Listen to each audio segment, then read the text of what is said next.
A warm welcome to World News, an Indian perspective on All India Radio. This is Nishit Kumar bringing glimpses of major developments of the day from across the globe.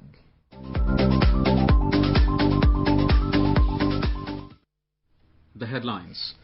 Defence Minister of India says India remains committed to peaceful dialogue despite China's violent conduct in Ladakh.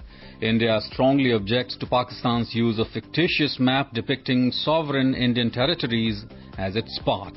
Bahrain and the UAE to sign landmark peace treaties with Israel.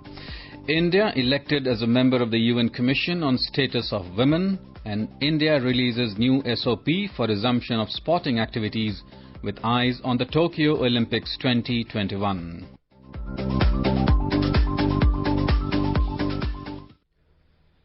Defence Minister of India, Rajnath Singh, has told the Indian Parliament that New Delhi is committed to resolve the current issues in its border areas through peaceful dialogue.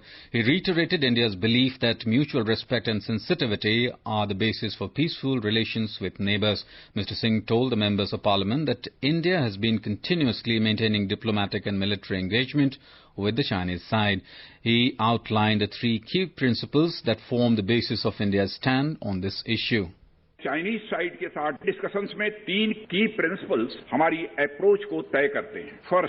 First, both sides should strictly respect and observe the line of actual control. Second, neither side should attempt to alter the status quo unilaterally. And third, all agreements and understandings between India and China should be fully abided by in their entirety. पूर्णतया पालन होना चाहिए.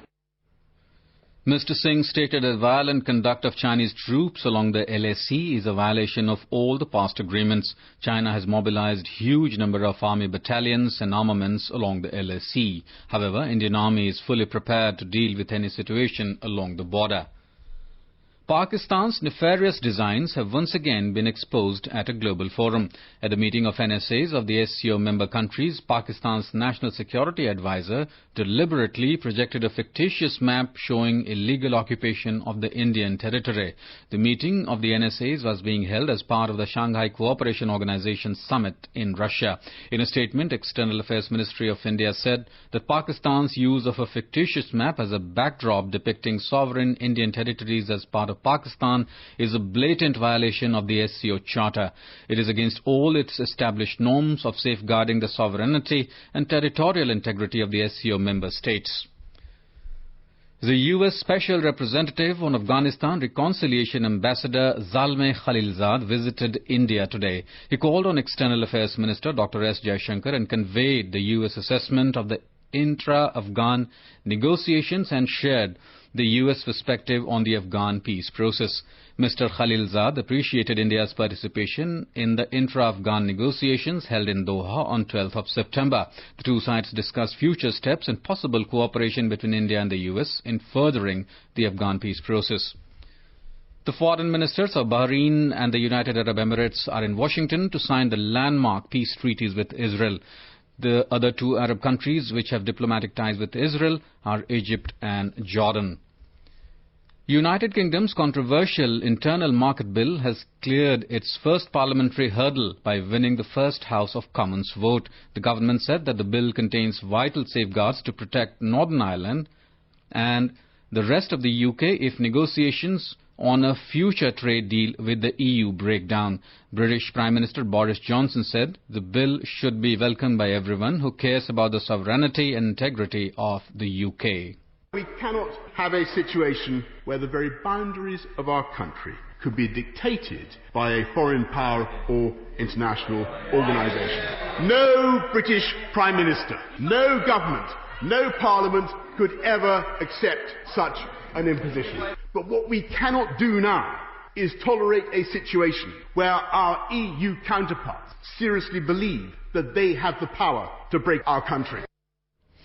On the other hand, former Labour leader Ed Miliband, among other critics, said that the act of passing the law would constitute a breach of international law. China's foreign ministry said on Tuesday that U.S. import bans on some products from China's Xinjiang region were sabotaging global supply chains. United States has banned cotton, hair products, computer components and some textiles from China's Xinjiang province on the pretext that these are being made using forced labor. It is a veiled reference to China's human rights violation in Xinjiang province. This is All India Radio giving you the world news. India has been elected as a member of the Commission on Status of Women, a body of the UN Economic and Social Council, ECOSOC, for 4 years from 2021 to 2025. India's permanent representative to the United Nations, T.S. Tirumurthy, said it is a ringing endorsement of India's commitment to promote gender equality and women's empowerment in all the endeavours. The number of COVID-19 cases continue to rise globally and the figures crossed 29.12 million mark. US and India have the largest number of cases, followed by Brazil. In India, the recovery rate among COVID-19 patients has improved to 78.28%. Meanwhile, India on Tuesday handed over 2,000 vials of Remdesivir to Nepal as part of its ongoing assistance to the Himalayan nation in meeting challenges posed by the coronavirus pandemic. Meanwhile, the WHO chief Tedros Ghebreyesus reiterated WHO's commitment to help countries recover from COVID-19 with more resilience and sustainable health system. We're all eagerly anticipating the arrival of safe and effective vaccines for COVID-19. But once we have an effective vaccine, we must also use it effectively and equitably. We cannot permit access to vaccines to become a contest that only the rich and powerful can win. The COVAX facility, led by the Coalition for Epidemic Preparedness Innovations, Gavi, the Vaccines Alliance and WHO, is the agreed international mechanism ensuring equitable access to vaccines. The border guarding forces of India and Bangladesh would be holding a biannual meeting from September 16th. It would be held at the level of Director Generals of Border Security Force India and Border Guards Bangladesh. More from our Dhaka correspondent. The 4-member BSF delegation is scheduled to arrive in Dhaka on 16th for the meeting, which will conclude on 19th September. The meeting is part of regular discussions between the two border guarding forces. During the meeting, issues related to border management, fencing and development works along the border are likely to be discussed. The biannual talks between BSF and BGB started in 1975. These are held on alternate occasions in Dhaka and Delhi for the management of the 4,096-kilometer-long border between the two neighbours. Rajesh Jha for World News, All India Radio, Dhaka.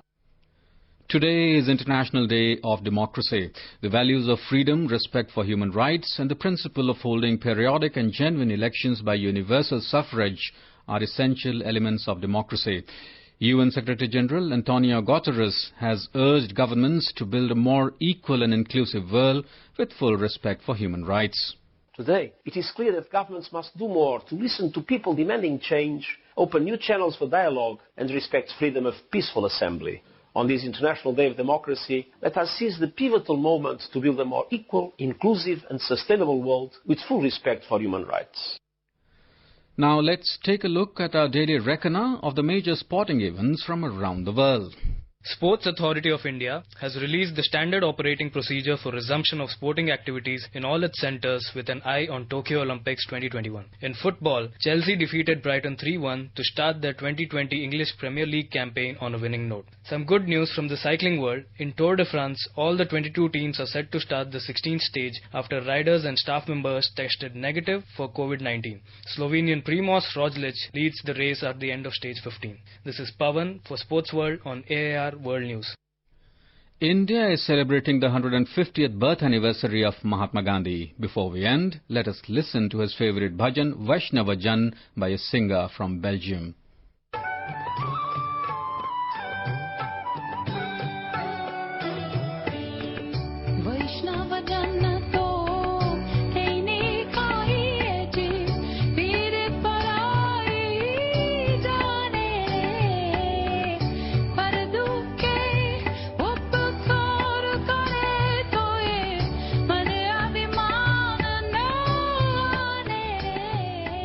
And with that, we end this bulletin. See you at the same time tomorrow with the next edition of World News.